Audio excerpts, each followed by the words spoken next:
আজকে বানাবো নিরামিষ আলুর দম। প্রথমেই আমি আলুগুলোকে কেটে নিয়েছি এবং মশলার জন্য লাগছে জিরে, আদা, কাজু বাদাম, পোস্ত, টমেটো, শুকনো লঙ্কা।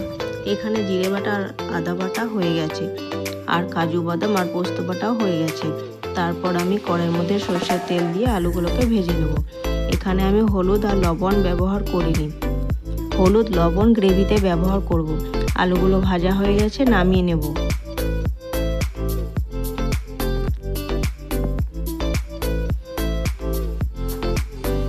তারপর সরষের তেলের মধ্যে দিয়ে দেব তেজপাতা আর শুকনো লঙ্কা। তারপর দেব আদা বাটা, জিরে বাটা। ভালোভাবে নেড়ে চেড়ে দিয়ে দেব হলুদ গুঁড়ো।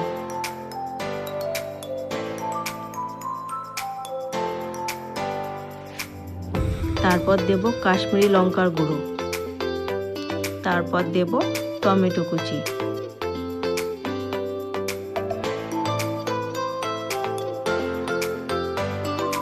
আবারও ভালোভাবে নেড়ে চেড়ে দিয়ে দেব কাজু বাদাম আর পোস্ত বাটা।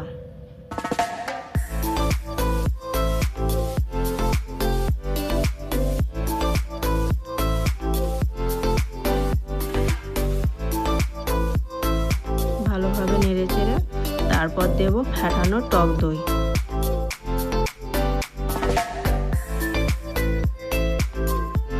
ভালোভাবে কষিয়ে নেব।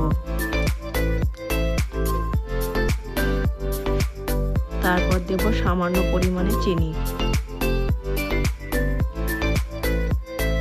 আর ভেজে রাখা আলুগুলো দিয়ে দেব।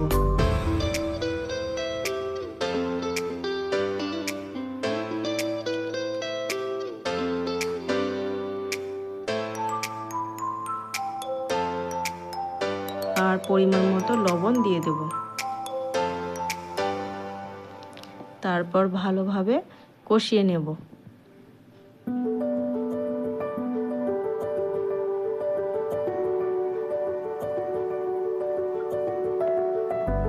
তারপর পরিমাণ মতো জল দিয়ে দেব।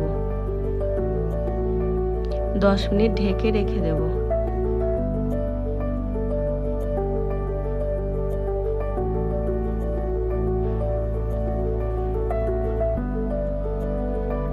তারপর দেখুন আলুগুলো সিদ্ধ হয়ে গেছে।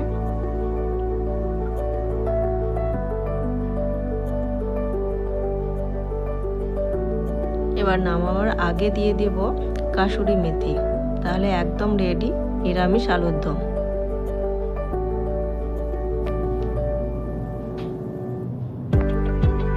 আপনারা ভালো থাকবেন, সুস্থ থাকবেন। আবার দেখা হবে পরের একটি ব্লগে।